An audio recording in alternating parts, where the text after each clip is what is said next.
James Linker here, qualified sports scientist. I've just watched Functional Patterns video about how the bench press is overrated. I made a few notes.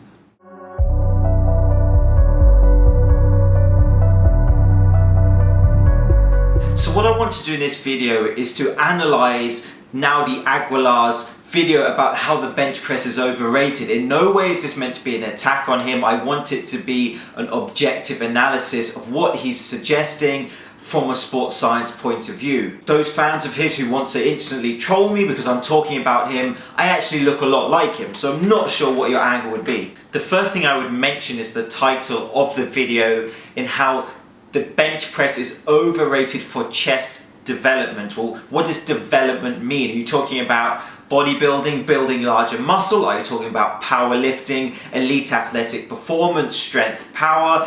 Are you talking about optimal health for the average Joe? Today I'm going to be discussing the relationship between shoulder pain and bench presses. I remember from a long time ago going to the gym, I would always notice people, hitting a heavy set of decline, incline, or just regular bench press, and you'd always see them doing something like this where they kind of start cranking on their shoulder a little bit because they feel that pain.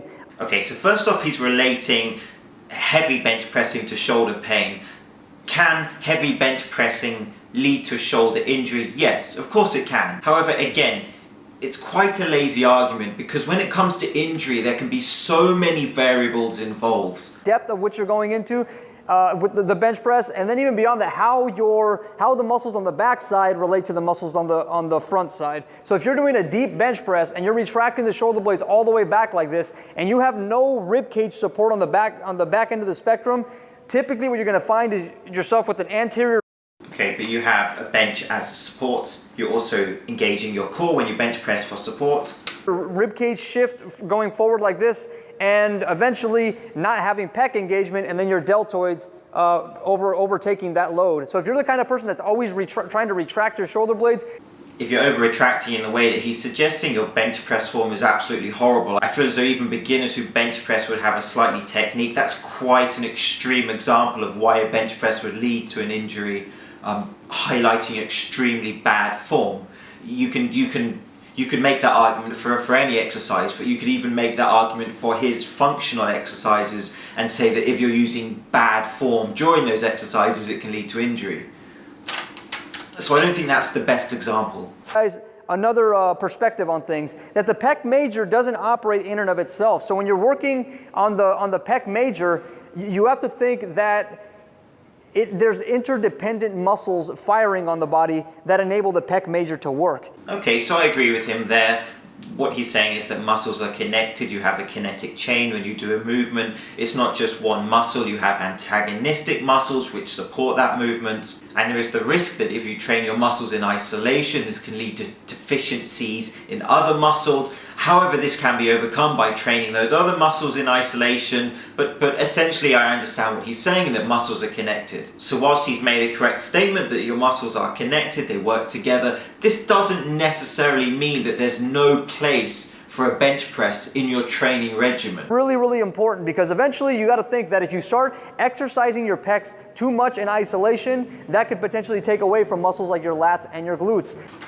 True, that could happen. However, if you're bench pressing and you're worried about a deficiency in your lats, then just train your lats in isolation. You have to remember, when you're bench pressing, the back is acting as an antagonistic muscle. So your back is working whilst you're training your chest. So I think that would be a slightly debatable point, but what he's leading to is this issue that he wants to train all muscle groups together. It's a debatable how effectively you could train your lats while you're training your chest. And to take it a step further, if you don't learn to work those muscles all together in one shot, you could end up dealing with some kinds of pain or injuries later on, and the shoulder might be the least of your issues later on. What I would say about this point is the exercise that he goes on to show actually has quite a great potential for injury in your knee, but I'll go into that later.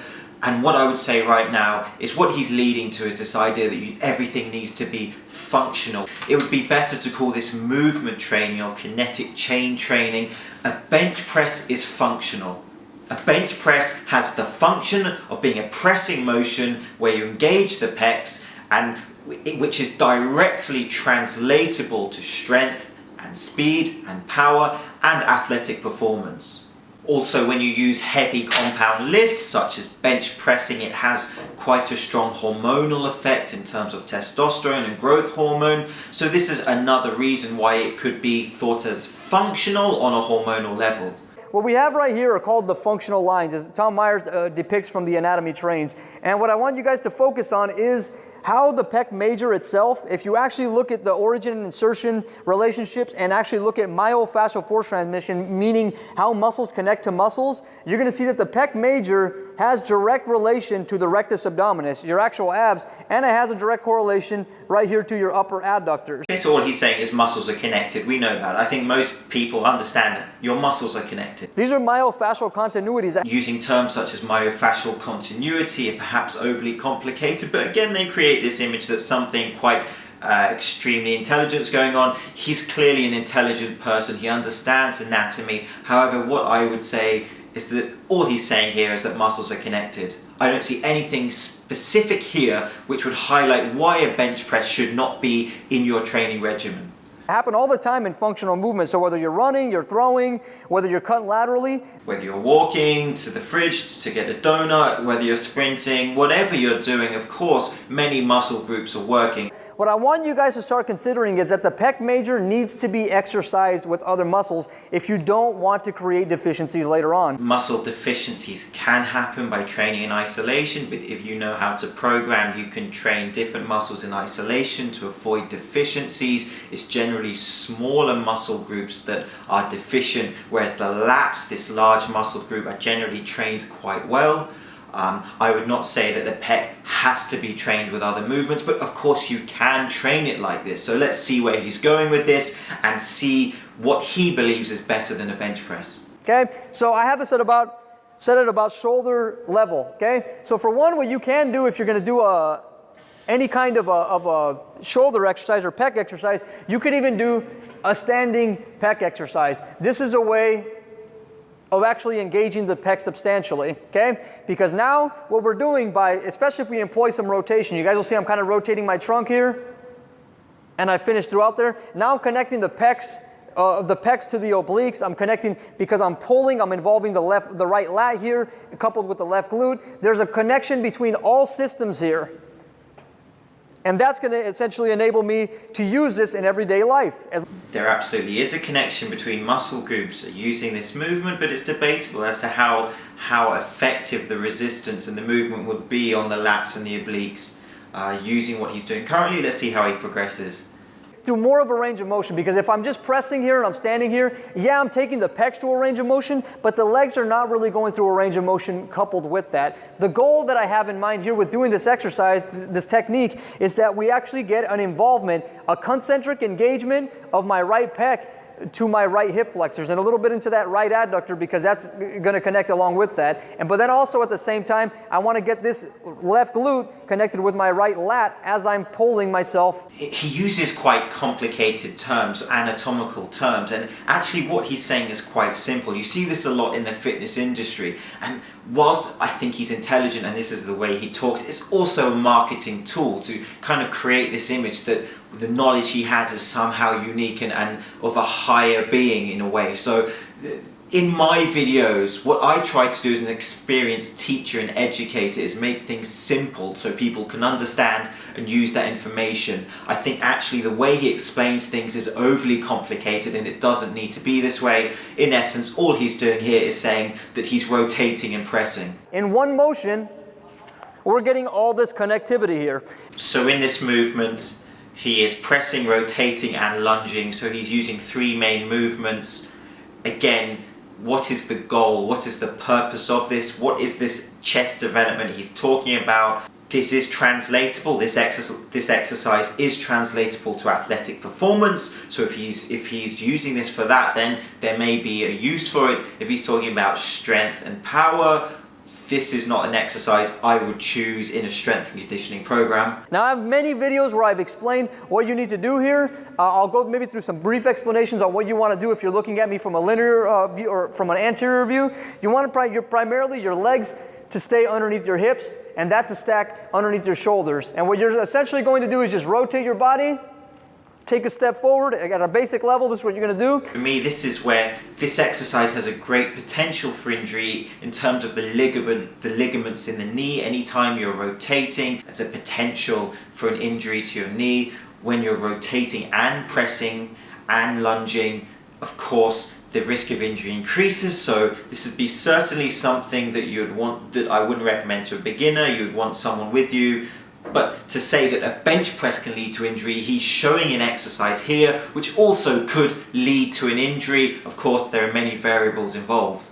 Okay, so how would I train someone like Jeremy Stephens? I actually think that pressing is essential. You look at world-class trainers such as the guys at the Sports Science Lab, such as someone like Nick Curzon, and what they're doing is working on the stretch shortening cycle. Great exercises for this are the plyometric bench press. I made a video about that. Also plyometric push-ups. These are absolutely incredible exercises for generating power for someone like Jeremy Stephens, who power is his main weapon, maintaining that as he gets older. So to take away this pressing motion in terms of athletic performance, I completely disagree with. I would actually prefer to use a plyometric press rather than this movement that Naudi Aguilar is showing in this video.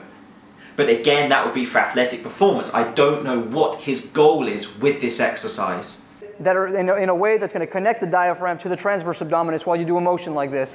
Okay, so I'll do a few more repetitions. It's a pretty simple exercise.